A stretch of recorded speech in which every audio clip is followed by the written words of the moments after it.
আসসালামু আলাইকুম ভিউয়ার্স, প্রেমজারবাদ স্বাগত জানাচ্ছি নতুন একটি টিউটোরিয়ালে। আজকে আমরা দেখব কিভাবে মেটাকিট প্রো দিয়ে আপনি ইমেজের মেটাডাটা জেনারেশন করবেন, এপিআই কনফিগারেশন করবেন, মার্কেট প্লেসে আপলোড করবেন, সিএসভি আপলোড করে সম্পূর্ণ কাজ এ টু জেড দেখানো হবে। তো কথা বাড়াবো না, চলুন শুরু করা যাক। আজকে আমরা এই টিউটোরিয়ালের জন্য 5টি ইমেজ নিয়েছি। এই 6টি ইমেজ, এই 6টি ইমেজের আমরা মেটাডাটা জেনারেট করব। তো সেটার জন্য আমাদেরকে প্রথমে যেটা করতে হবে সেটা হচ্ছে আমরা মেটাকিট প্রোতে আসব। আসার পর আমাদের যে ইউজার অ্যাকাউন্ট লাইসেন্সটা আছে আমরা সেটা লগ ইন করব।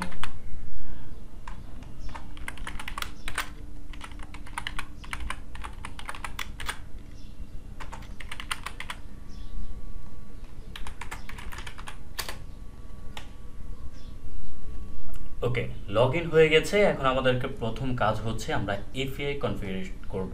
যেহেতু আমরা ফ্রি এপিআই দিয়ে কাজ করব, যদি আপনি ফ্রি এপিআই দিয়ে কাজ করেন তাহলে কিন্তু আপনি স্পিড ভালো পাবেন। তো আপনি ফ্রিতেই কিন্তু প্রতি এপিআইতে প্রতিদিন 1000, 1200, 1500 ফাইল পর্যন্ত করতে পারবেন। তো আমরা এপিআই কনফিগারেশন করার জন্য আমরা যেটা করব, এখানে গেট এপিআই একটি বাটন রয়েছে, সেটিতে আমরা ক্লিক করব। দেখতে পাবো যে আমাদের এপিআই কিয়ের ইউআরএলটি আসছে। এখানে আপনি আপনার যে গুগল অ্যাকাউন্ট আছে সেই গুগল অ্যাকাউন্টেই আপনি লগ ইন করবেন, অথবা আপনি চাইলে উপরে এই লিঙ্কটি কপি করে যেখানে আপনার লগ ইন করা জিমেল রয়েছে সেখানে আপনি পেস্ট করতে পারেন। তো এখানে আমার এপিআই জেনারেট করাই আছে। যদি আপনার না থাকে তো আপনি ক্রিয়েট এপিআই ক্লিক করে জেনারেট করে নেবেন। আমি আমার এপিআইটি কপি করে মেটাকিট ফ্লোতে এসে এখানে এপিআই কি অপশনে এসে এগুলো কেটে দিব, কন্ট্রোল ভি দিয়ে পেস্ট করব, সেভ কিতে দিব। এখন আমার এটা দেখাচ্ছে এপিআই কি সেভড।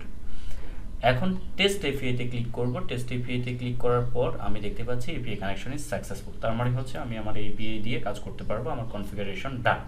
এখন আমাদেরকে যেটা করতে হবে সেটা হচ্ছে আমাদের ইমেজগুলো সিলেক্ট করতে হবে। আমি সিলেক্টে চলে গেলাম, সেখানে গিয়ে আমার যে 6টা ইমেজ আমি রাখছি সেগুলো সিলেক্ট করে দিতে পারি।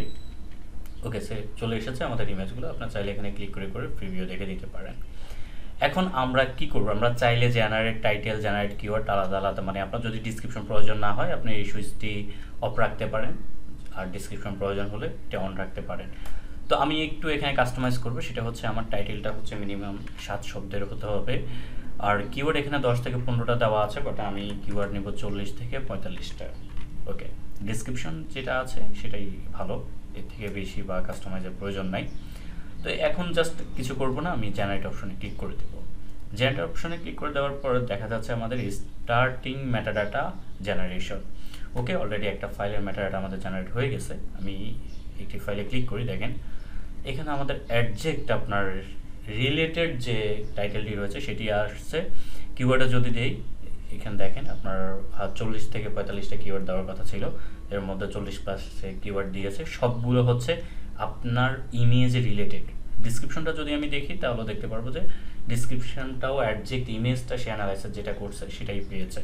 তো এরকম যদি দ্বিতীয়টা দেখি, যে সেম, সে ইমেজটা অ্যানালাইসিস করে অ্যাডজেক্ট যেটা রয়েছে কিন্তু সেটাই দিয়েছে।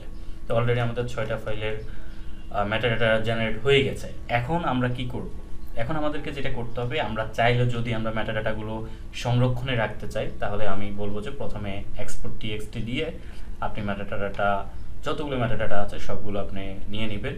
ওকে, এখন আপনি যদি স্পেসিফিক মার্কেটের জন্য নেন, ধরেন আপনি Freepik, Shutterstock, Adobe Stock, Vecteezy, RF, ডিস্টেন্স, যেহেতু 6টা মার্কেটের সিএসবি এখানে দেওয়াই আছে।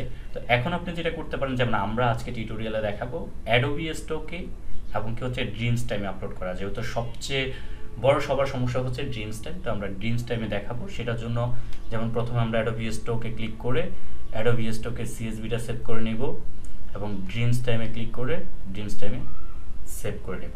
তো এখন চলে আসবো আমরা অ্যাডোবিতে, এসে আমাদের যে ইমেজগুলো রয়েছে আমরা সেই ইমেজগুলো আপলোড করে দেব।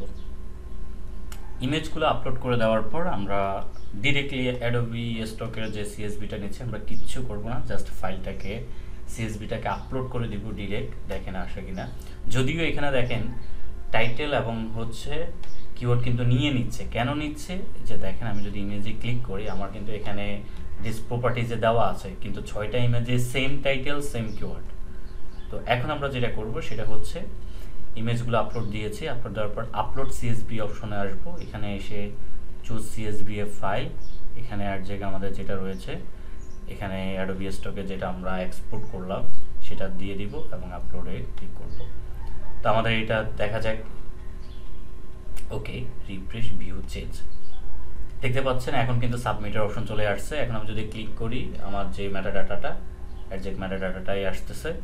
এখন আর সবগুলো সেম নাই, এগুলো আমার সিএসবি অনুযায়ী সবগুলা চেঞ্জ হয়ে গেছে। এখানে আমি যদি সাবমিটে ক্লিক করি আমার এটা সাবমিট হয়ে যাবে, যেহেতু কমন একটা ক্যাপচা অলওয়েজ থাকে অ্যাডোবি স্টকে।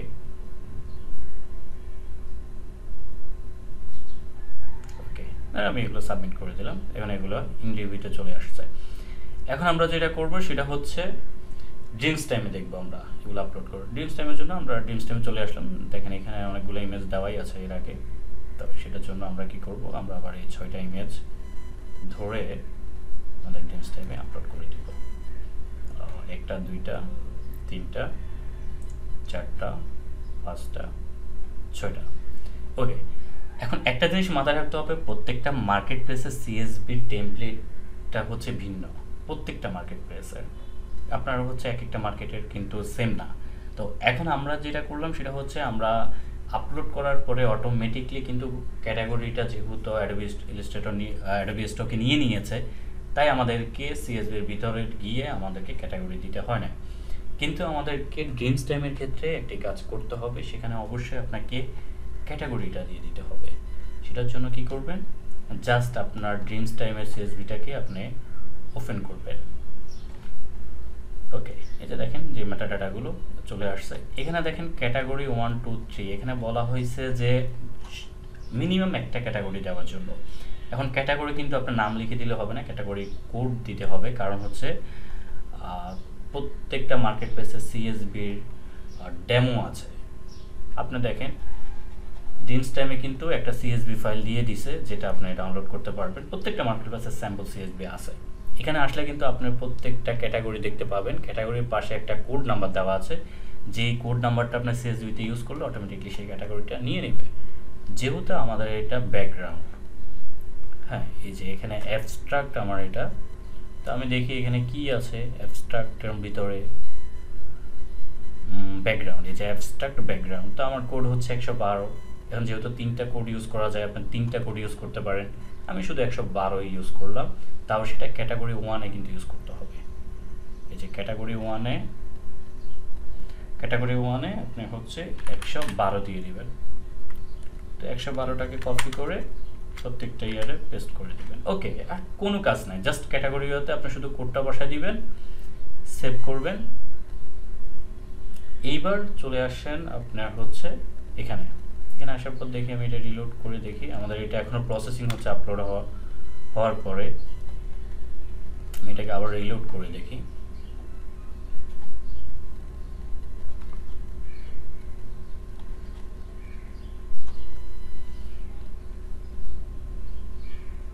এগুলো প্রসেসিং হতে একটু সময় নিচ্ছে।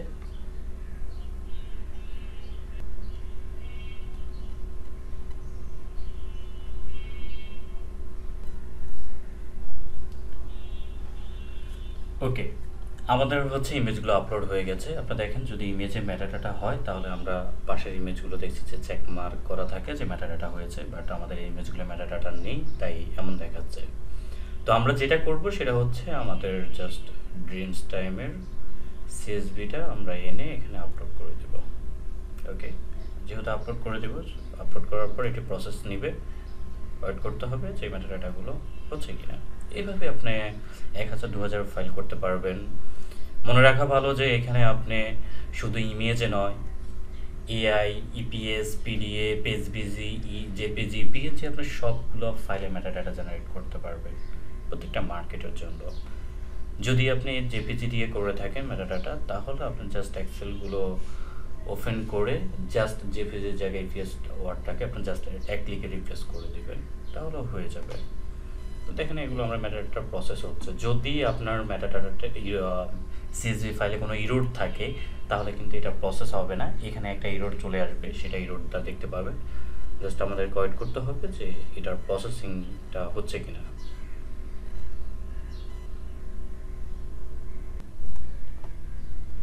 ওকে, আমাদের ফাইলগুলো প্রসেস হওয়ার পর দেখতে পাচ্ছেন আমাদের এগুলোর মেটাডাটা স্বয়ংক্রিয়ভাবে চলে এসেছে। এরপর চাইলে আমরা একটি ফাইল ওপেন করে দেখি যে আসলে কি আমাদের মেটাডাটাগুলো আমাদের দেওয়া হয়েছে কিনা। দেখেন আমাদের যে মেটাডাটাগুলো ছিল সবগুলো হয়ে গেছে। আমরা যে 200 যেই ক্যাটাগরি কোডটা দিয়েছে অ্যাবস্ট্রাক্ট ব্যাকগ্রাউন্ড সেটা, আর যেহেতু আমার জেনারেটিভ এই ক্যাটাগরিটা ডিফল্ট দেওয়া আছে সেটার জন্য আমার এই ক্যাটাগরিটা অটোমেটিক্যালি নিয়ে নিচ্ছে, এটা 3 নম্বর ক্যাটাগরিতে। তো খুব সহজেই আপনি কিন্তু মেটাকিট প্রো দিয়ে আপনার সবগুলো ফাইল প্রসেস করতে পারবেন, এমনকি আপনার সময় বাঁচাতে পারবেন, ফাইলগুলো র্যাঙ্ক করাতে পারবেন।